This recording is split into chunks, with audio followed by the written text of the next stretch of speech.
제가 여러분들 찬송하는 중에 찬양대가 찬송하는 중에 제가 여러분들 한 분 한 분을 이렇게 보면서 이런 마음을 하나님이 주세요.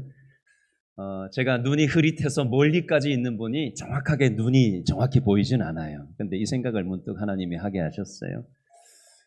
나는 우리 성도들을 정확하게 식별하지 못하고 누군지 다 알아요.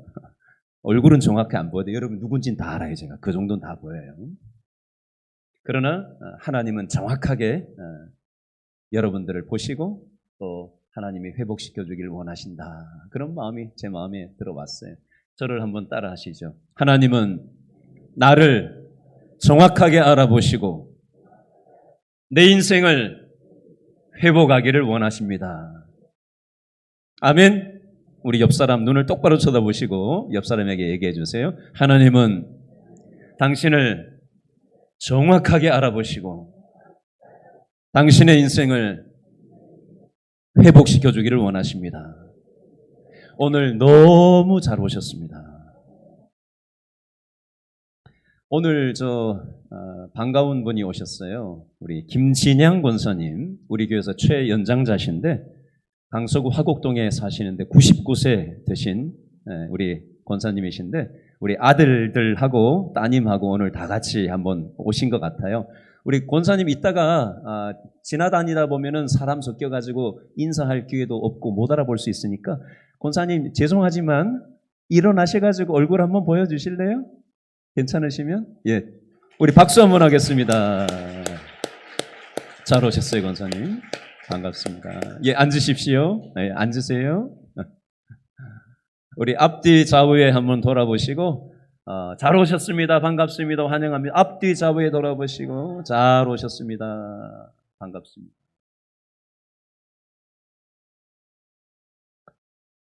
여러분 이 노래 들어보셨어요? 제가 불러볼 테니까 많이들 아실 텐데요. 즐거운 곳에서는 날 오라 하여도 아시죠? 아시는 분 따라하세요. 내 쉴 곳은 작은 내 집뿐이리 내 나라 내 기쁨 내 나라 내 길이 쉴 곳도 길이 쉴 곳도 꽃 피고 세우는 집 꽃 피고 세우는 집 내 집뿐이리 오 사랑 나의 집 오 사랑 나의 집 즐거운 나의 벗 즐거운 나의 벗 내 집뿐이리 내 집뿐이리 목사님 무슨 찬송가도 아닌 걸 다 따라하라고 해가지고 그죠? 이게 초등학교 교과서에도 나온다 그래요. 영어로는 제목이 Home Sweet Home이고요. 한글 제목으로는 즐거운 나의 집이라는 노래예요. 이 노래는 무엇을 얘기하는 거죠? 가정에 대해서, 집에 대해서 얘기하는 노래죠. 제가 유치한 퀴즈를 하나 낼 테니까 이 퀴즈의 정답이 뭔지 한번 맞춰보세요. 하나님의 창조물 가운데 최고의 걸작품이다. 인간을 위해 주신 최상의 축복이다. 이것은 무엇일까요? 가짜로 시작하고 정자로 마칩니다. 답은 맞았습니다. 참 잘하십니다. 참 유치한 짓을 하고 있죠. 여러분 행복한 가정이 많을까요? 행복한 가정이 별로 없을까요? 저렇게 자신 있게 얘기하는 분도 있는데 행복한 가정을 얘기하면은 슬퍼지는 분도 있어요. 우리 대한민국 한국 사회가 그죠?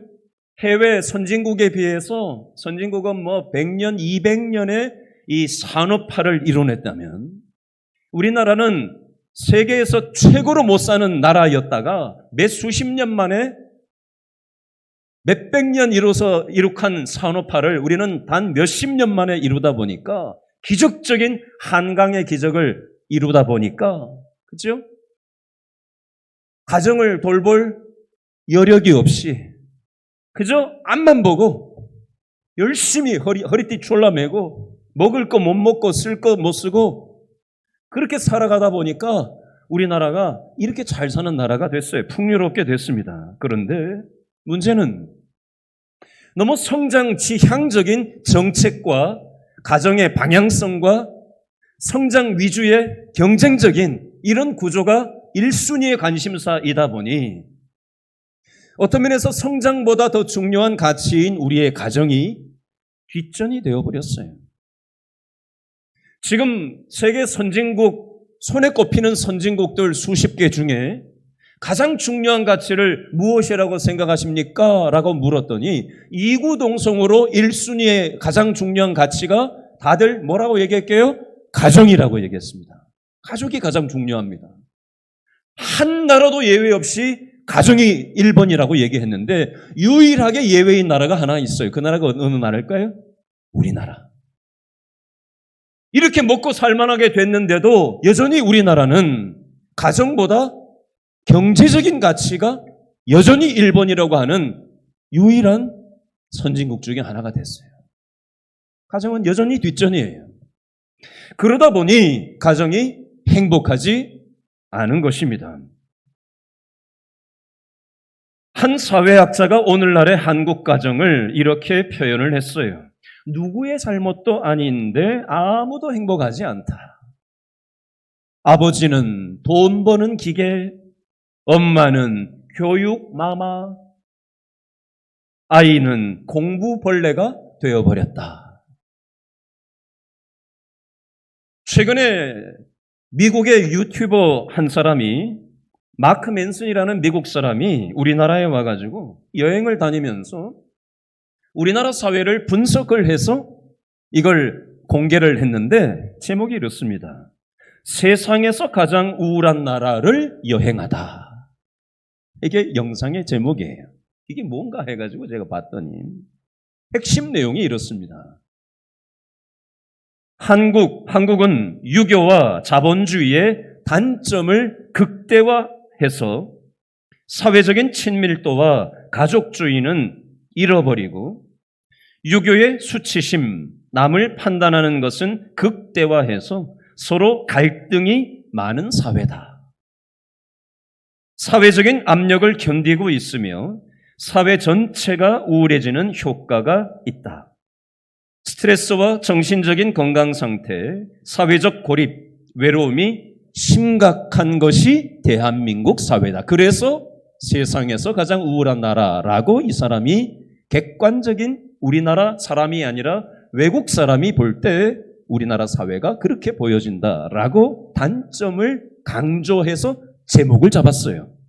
그런데 이 사람이 이것만 얘기한 건 아니에요. 그럼에도 불구하고 우리나라가 뭐가 이루어질 수 없는데 은근과 끈기로 뭔가 일을 극복하고 만들어내는 그런 민족이 또 좋은 장점이 있는 국민성이 있는 게 또 대한민국이다. 마치 지금 카타르에서 아시안컵을 16강전에서 사우디아라비아하고 1대0으로 지고 있다가 기어이 1대1을 만들고 승부차기에서 4대2로 뒤집는 이치처럼 지난 8강전에도 또 호주하고 0대1로 뒤지고 있다가 그 추가 시간을 7분인가 받아가지고 1분 남겨놓고 페널티킥을 얻어내가지고 1대1로 비기더니 연장전을 또 허락을 받아가지고 또 한 골 더 넣어가지고 2대1로 뒤집어가지고 지금 이제 4강에 이제 좀 들어왔단 말이에요. 이걸 가지고 또 우리나라를 또 K-드라마를 이번에 축구가 썼다라고 지금 뉴스에서 평가하더군요. 어쨌든 이 시간 한번 질문하겠습니다. 남의 가정 말고 내 가정은 어떤가? 내 가정은 행복한가? 한번 스스로에게 질문을 해보세요. 행복한 가정을 어떻게 하면 만들 수 있을까? 돈이 많으면 행복할까? 이것저것 갖추면 행복할 수 있을까? 어떻게 생각하세요?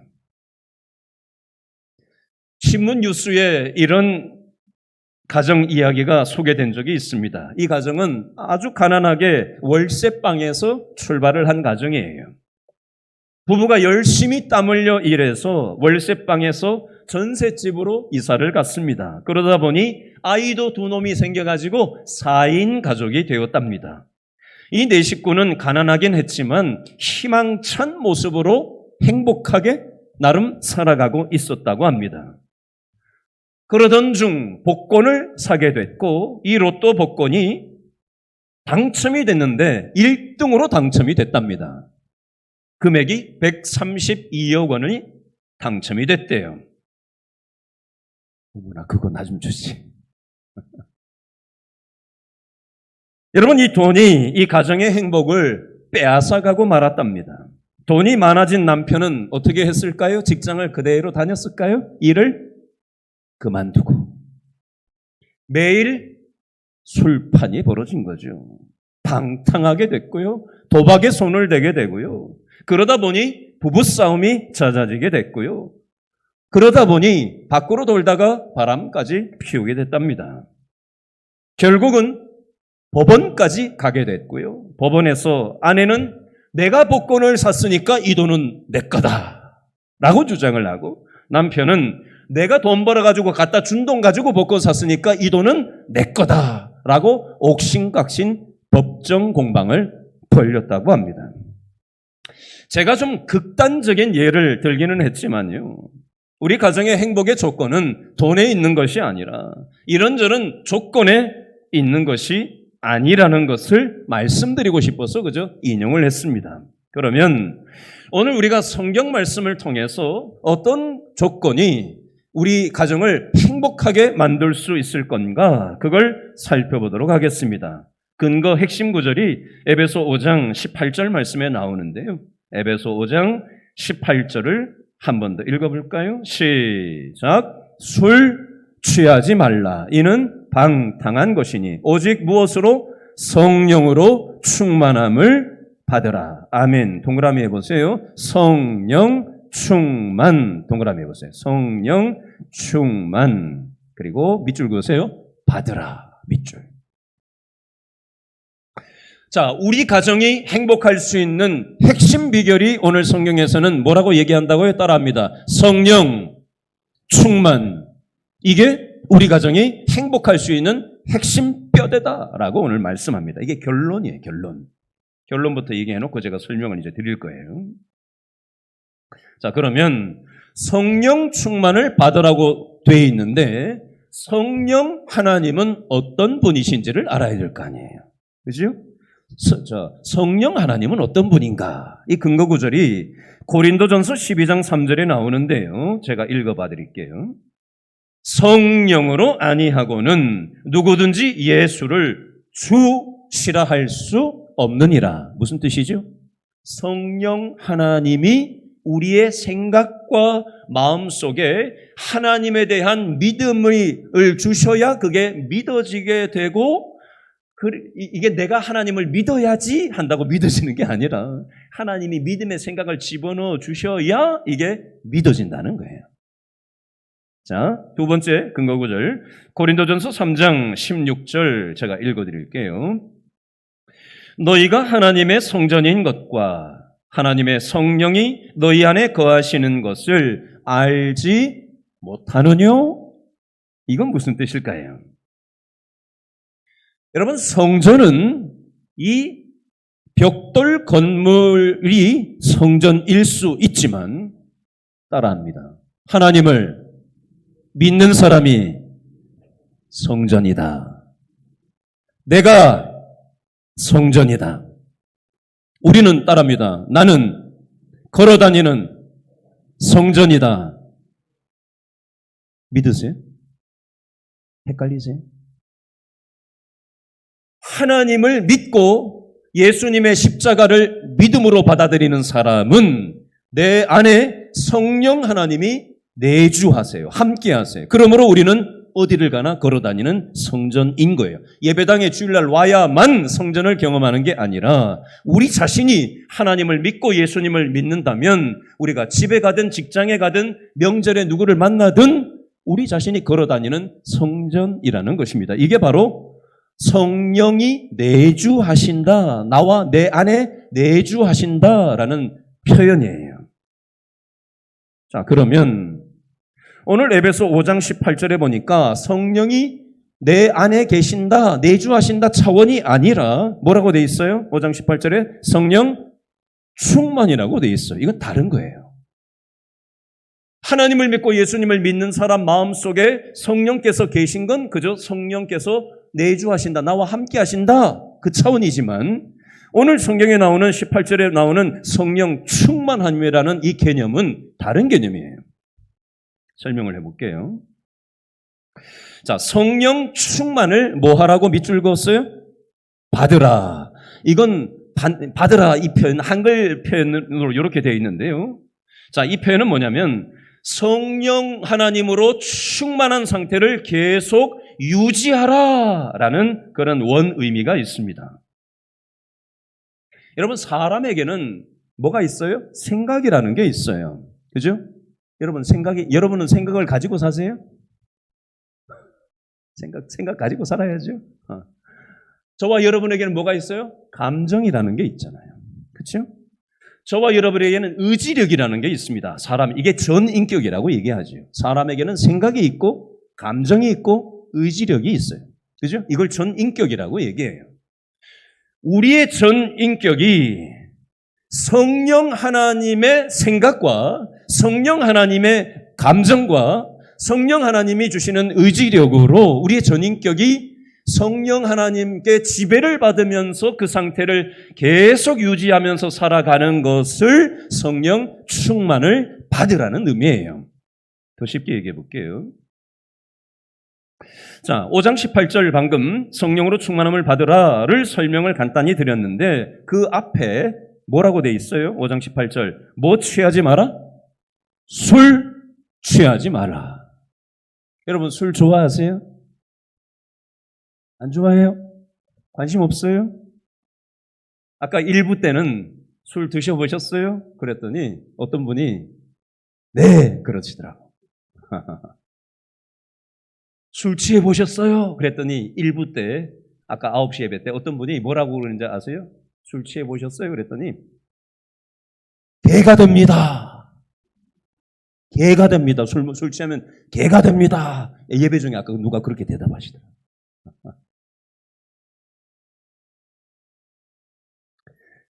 여러분, 술에 취하면 생각이 통제가 됩니까? 적당히 취하면 통제가 되지만 선을 넘어가면 내 생각이 통제가 안 돼요. 내 스스로. 그렇죠? 뭐가 보면 취해본 분은 무슨 소리인지 알 거예요. 자, 술에 취하면 내 감정이 통제가 됩니까? 안 돼요. 내 의지력이 통제가 됩니까? 안 돼요. 그래서 오늘 성경에서는 술 취하면 내 생각도 내 감정도 내 의지력도 통제할 수 없는 하나님과 관계없는 생각과 하나님과 관계없는 감정과 하나님이 원치 않는 의지력으로 살아가니 술 취하는 삶을 살아가지 말라. 물리적인 술 취함을 얘기하는 게 아니라 하나님이 기뻐하시지 않는 생각, 하나님이 기뻐하시지 않는 감정, 하나님이 기뻐하시지 않는 그런 인간적인 의지력으로 살아가지 말 것을 술 취하지 말라라고 말씀하는 겁니다. 그러면 어떻게 하라고 5장 18절에 얘기하죠? 술 취하지 말고 대신 성령으로 충만함을 계속 유지하면서 살아가야 하나님의 생각, 하나님의 감정, 하나님이 우리의 의지력을 다스리시는 그런 삶을 살아갈 수 있다라고 강조하고 있습니다. 그러면 성령 충만함을 받는 방법이 있을 거 아니에요. 방법이. 그냥 되는 게 아니잖아요. 그렇죠? 자, 저를 한번 따라 하시죠. 첫째 따라합니다. 회개. 회개는 뭐냐? 여러분, 우리는 인간의 생각과 감정과 의지를 발동해서 살려고 하는 기본적인 죄성을 가진 사람들이에요. 그러니까 하나님의 생각은 별로 관심이 없어요. 내 생각이 중요해요. 하나님이 어떤 마음을 품고 있는지는 별 관심이 없어요. 내 감정이 중요해요. 내 자존심이 중요하고 그런 거예요. 그죠? 그게 인간 본성이라고요. 그 죄성을 가지고는 하나님의 성령 충만과 충돌이 일어납니다. 그러므로 우리는 하나님이 기뻐하시지 않는 생각과 감정과 인간의 의지력이 올라올 때, 스물스물 올라올 때 이걸 하나님 앞에 나와서 회개하는 기도가 필요합니다. 그래야 우리가 하나님의 생각과 하나님의 감정과 하나님의 의지력에 지배를 받을 수가 있다라는 것입니다. 두 번째는요, 따라합니다. 말씀, 기도. 말씀을 읽고 듣고 쓰고 암송하고 묵상해야 하나님의 생각으로 바뀌어집니다. 말씀이 없는데 내 생각밖에 뭐가 더 나겠어요? 그렇죠? 말씀을 읽다가 보면은 하나님이 주시는 감정이 내 감정에 들어옵니다. 말씀을 읽다 보면 하나님이 주시는 내 의지력을 넘어서시는 하나님의 역사가 내 의지력을 넘어서시는 경을 경험하는 거예요. 여러분, 성령 충만은 말씀 충만과 맞물려 있습니다. 말씀으로 내 생각과 감정과 의지력을 채울 때 우리는 성령으로 충만한 인생을 살아갈 수가 있는 것입니다. 따라합니다. 기도. 세 번째는 기도인데요. 기도는 하나님하고 대화하는 거예요. 네? 사람하고 대화하듯이 하나님하고 대화하는 게 기도예요.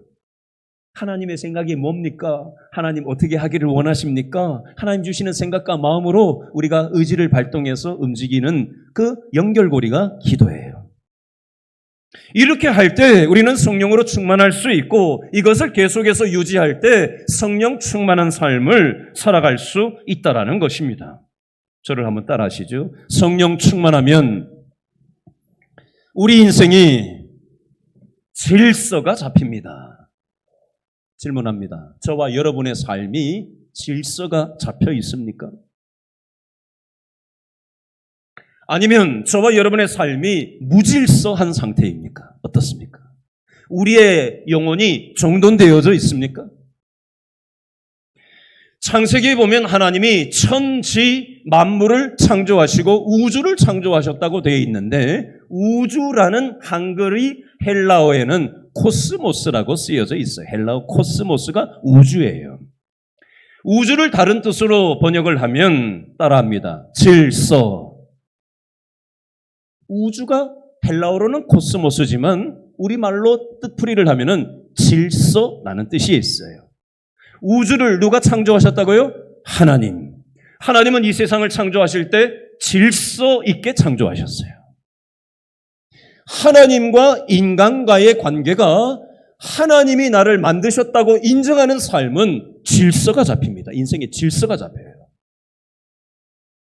하나님이 나를 만드셨고 내 옆에 가까이 있는 가족을 만드셨고 배우자를 만드셨고 부모 형제를 만드셨다라고 믿고 태도를 취하고 인간관계를 하는 사람은 인간관계가 질서가 잡힙니다.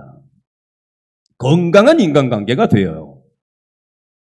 인간과 자연과의 관계도 이 하나님이 이 세상 만물을 창조하시고 나를 창조하셨고 이 자연 만물도 창조하셨다라는 그 관점으로 바라보면 이 세상을 욕망의 도구로 탐하면서 이용해 먹는 인생 살지 않게 되어져 있습니다. 윤리의 문제가 아니라 이건 하나님이 기뻐하시지 않는 정신이기 때문에 그것이 돈이 된다고 해서 그걸 욕망의 도구로 쓰지 않게 되어져 있습니다. 다시 한번 질문합니다. 내 인생은 질서가 잡혀 있나?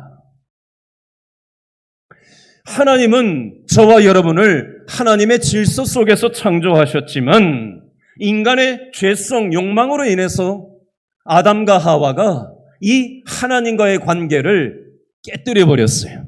죄로 인해서 하나님과의 관계가 깨지자 모든 질서가 파괴됐어요.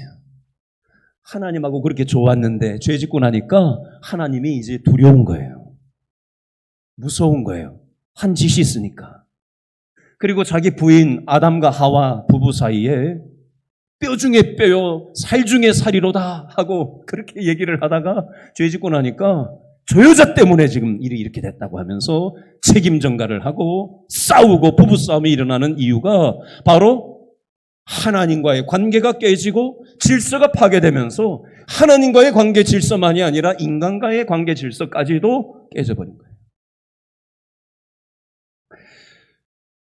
여러분, 요즘 경기가 좋지 않아서 구로구의 인력시장에 새벽에 어떤 60대 후반 남성분이 가서 일자리를 구하려고 갔는데 한 3분의 1만 실어가고 3분의 2는 아무리 기다리고 용역 회사를 돌아다녀 봐야 일자리를 구할 수 없는 거예요. 그래서 노년들이 일자리 창출을 위해서 정부가 이렇게 저렇게 애를 쓰지만 경쟁률이 지금 2대1, 3대1 넘어가고 노년 일자리 얼마 주지 않는 그 돈도 어른들한테는 요긴한 돈이지만 그것조차도 할 수 없는 그런 형편인 노년의 이런 필요들을 어찌 해야 될까 하는 이 사회적인 고민이 요즘 있습니다.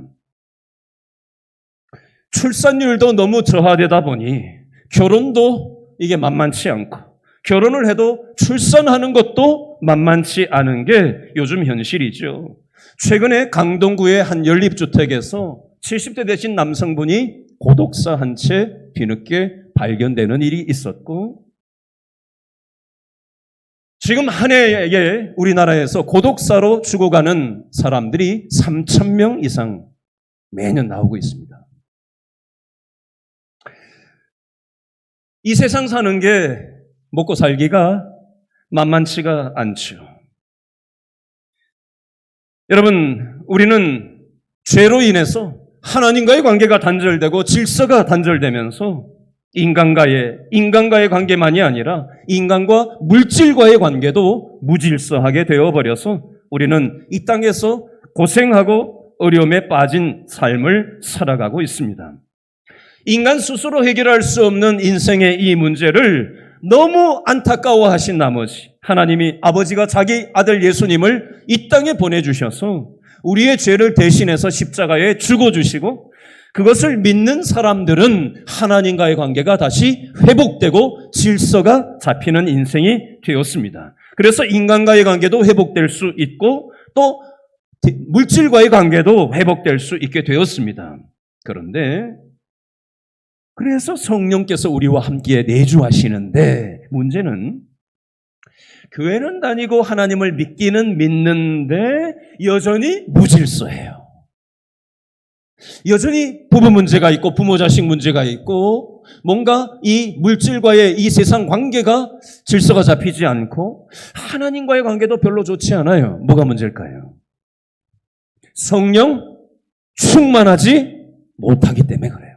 성령 충만을 계속해서 유지하지 못하기 때문에 그렇습니다.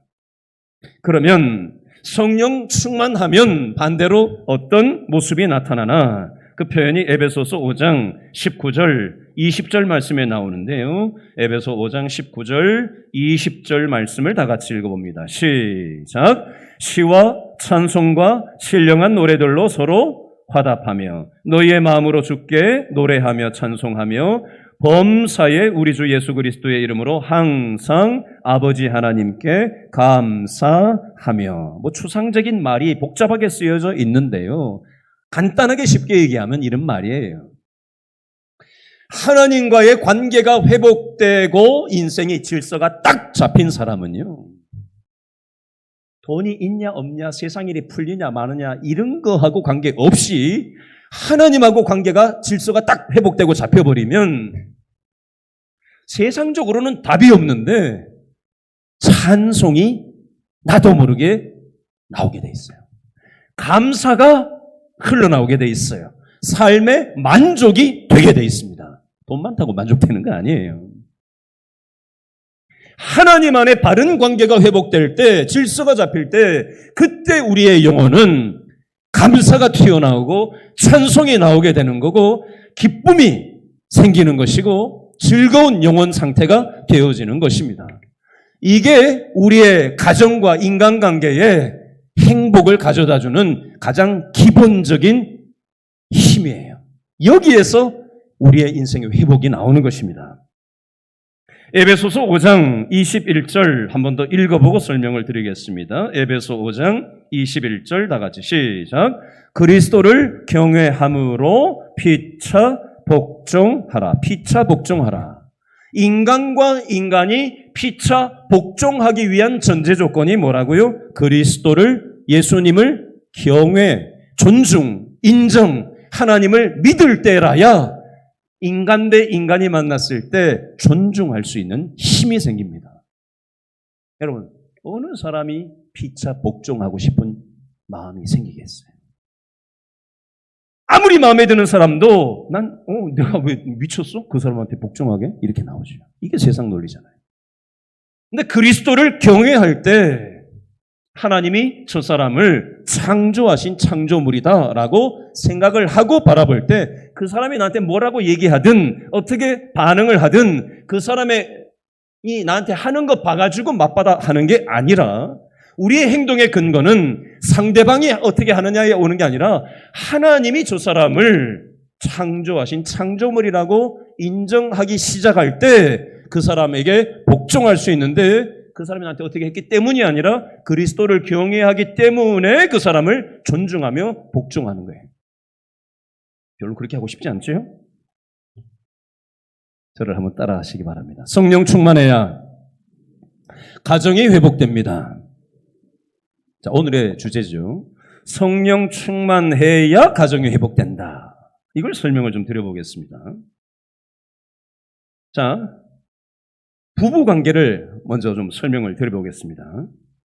자, 부부관계 근거 구절이 오늘 읽지는 않았는데요. 에베소 5장 22절부터 24절에 나와 있는데 5장 22절에 보니까 아내들이여, 아내들의 동그라미 해보세요. 에베소 5장 22절 아내들이여, 아내들.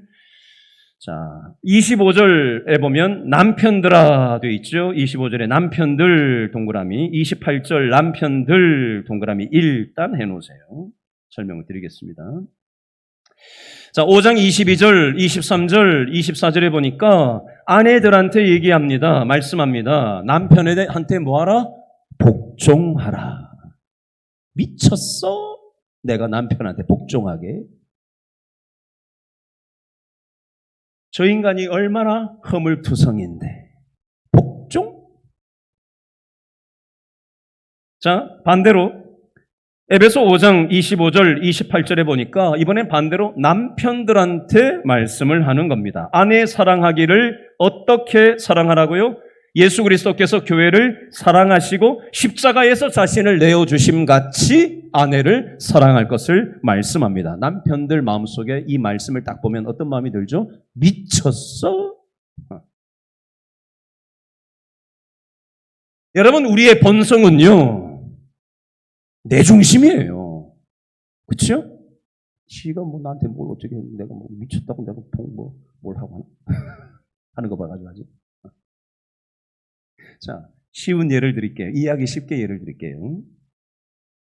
제가 이거 몇 번 말씀드린 적이 있어요. 여의도 순복음교회 조용기 목사님이 세미나 테이프에서 했던 얘기를 제가 그대로 한번 인용해 볼게요. 조용기 목사님 기도 많이 하셨던 분으로 알려져 있잖아요. 물론 그분도 사람이기 때문에 불완전한 모습이 많이 있죠. 좋은 것만 취하면 됩니다. 사람마다 다 불완전함이 있어요.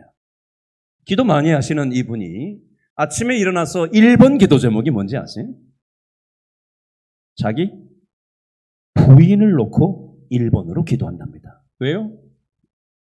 아침에 딱 일어나가지고 옆에 딱 누워있는 아내를 보면 50년 정도 살다 보니까 이런 마음이 든답니다. 그분 용어를 그대로 제가 따라해 볼게요. 이게 남잔지 이게 여잔지 50년 살다 보니까 감정이 동하지가 않는데, 그런데 아내를 놓고 기도하다 보면 하나님의 감정이 내 마음에 훅 들어온다. 그러면 아내가 어떻게 보인다? 사랑스러워 보인대요. 연약한 모습은 불쌍하게 보이는 거예요. 그래서 우리가 말씀, 기도 생활을 하는 거예요. 그럴 때 성령 충만할 수 있고 이걸 유지해야 이게 남잔지 여잔지 감정 상태로 부부 생활을 해보세요. 어떻게 되겠는가? 가정이 쑥대밭이 되는 거죠. 그런데 말씀 기도로 성령으로 충만한 상태를 유지할 때 기도하면서 아내를 바라보면 사랑하는 마음이 생기고 연약한 건 불쌍하게 보이는 마음이 미움이 아니라 불쌍하게 마음, 안타까운 마음이 생겨지는 거예요. 그게 성령 충만할 수 있는 비결이고 그렇게 할 때 인간관계가, 부부관계가 질서가 잡히고 가정이 회복될 수 있다는 겁니다. 여러분, 우리 결혼하면서 어떤 마음을 가지고 결혼을 하죠? 당신 없으면 못 살아 해서 결혼했잖아요. 근데 결혼 생활 하면 할수록 뭐가, 어떤 마음이 우러나와요? 당신 때문에 못 살아. 날마다 이거 우려먹고 살고 있지 않습니까? 이 마음. 이게 우리 현실이에요. 미국의 로봇 맥킬킨, 이름도 어려워요. 로봇 맥킬킨이라는 목사님이 미국 콜롬비아 성경대학의 학장을 지내신 분인데, 이분이 아내가 치매에 걸렸어요. 그래서 내가 이 학장직을 계속할 건가, 아니면 남편의 역할을 하며 치매 걸린 아내를 돌보며 살 건가 고민하다가 기도를 하는데 하나님이 이분 마음속에 일도 중요하지만 그거 내려놓고 아내를, 치매 들린 아내를 돌봐라, 이 마음을 주셔가지고 퇴임을 하면서 모든 사람들 앞에서 이 고백을 했다고 합니다. 저는 42년 전에 결혼 서약을 기억합니다. 건강하거나 병들거나 부하거나 가난하게 되는 모든 경우에 죽음이 갈라놓을 때까지 사랑, 헌신하겠다고 말입니다. 지난 40여 년 동안 아내는 그 서약대로 나를 위해 내조하고 헌신해 주었습니다. 제가 얼마나 살지 모르지만 앞으로 40년 동안 아내 돌봐준다 하더라도 그 빚은 못 갚는 겁니다. 저는 아내에게 그 빚을 갚으려고 퇴임을 결정했습니다. 이렇게 얘기를 했답니다. 여러분, 부부관계도 가정에 있지만 부모 자식 간의 관계도 가정에 있죠. 그 근거 구절이 에베소 6장 1절부터 3절인데요. 6장 1절에 보니까 누구더라? 자녀들아, 동그라미. 6장 1절 자녀들아.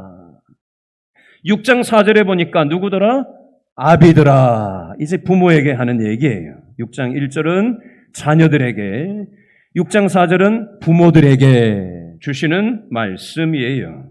6장 1, 2, 3절에 보니까 자녀들에게 뭐라고 말씀하시죠? 너희 부모에게 순종하고 그리고 공경할 것을 2절에 말씀합니다. 순종한다는 건 부모 말씀을 순순히 잘 따르는 걸 순종이라고 얘기하죠.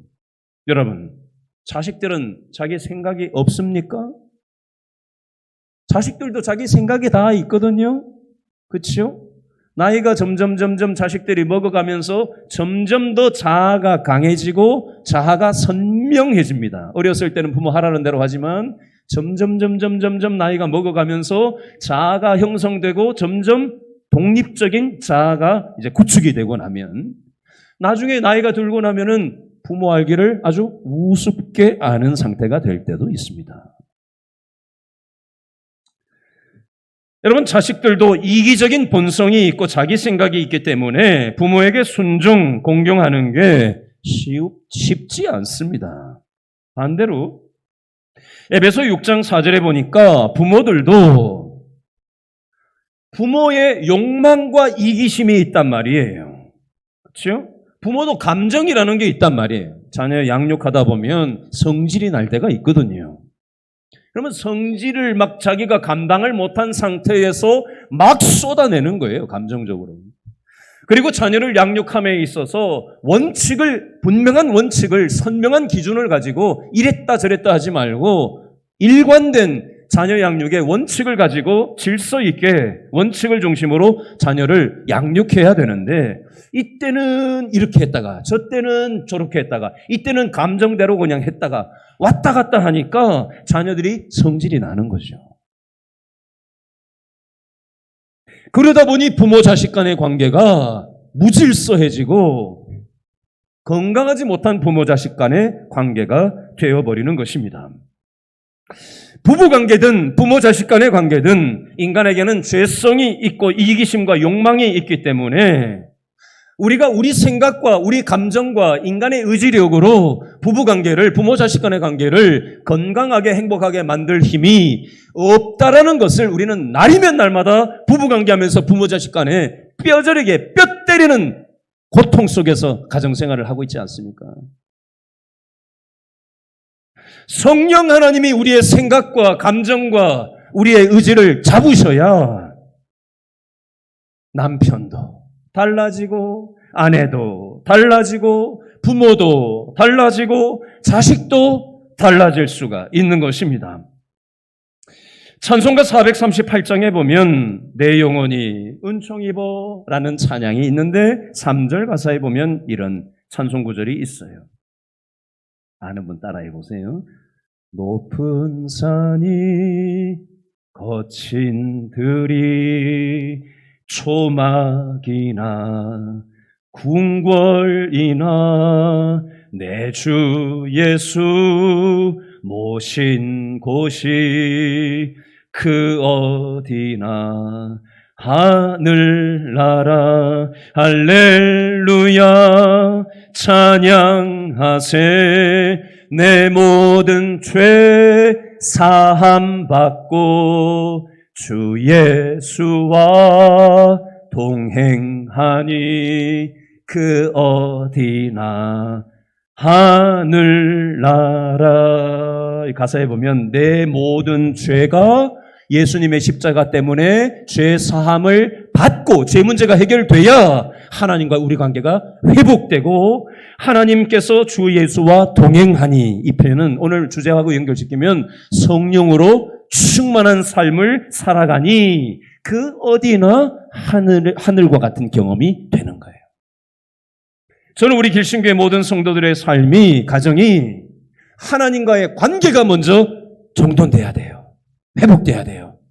그래야 하나님과의 관계가 회복되고 질서가 잡히고, 그래야 부부관계든 부모 자식 간의 관계든 직장 동료의 관계든 친족과, 명절에 만나는 친족과의 관계든 이게 회복되고 질서가 잡힐 수 있어요. 내가 상대방을 용납해야지, 용서해야지 이렇게 접근하면 절대로 용서가 안 됩니다. 끝까지 죽을 때까지 평행선을 그리며 살게 돼 있어요. 내가 용서하는 거 아니에요. 하나님이 자격 없는 나를 용서해 주셨다는 그 하나님과 내가 관계가 회복되고 질서가 잡힐 때 우리가 무슨 자격이 있어서 회복되고 질서가 잡혔어요? 일방적으로 십자가에서 죽어주셔서 회복시켜주시고 질서가 잡힌 거잖아요.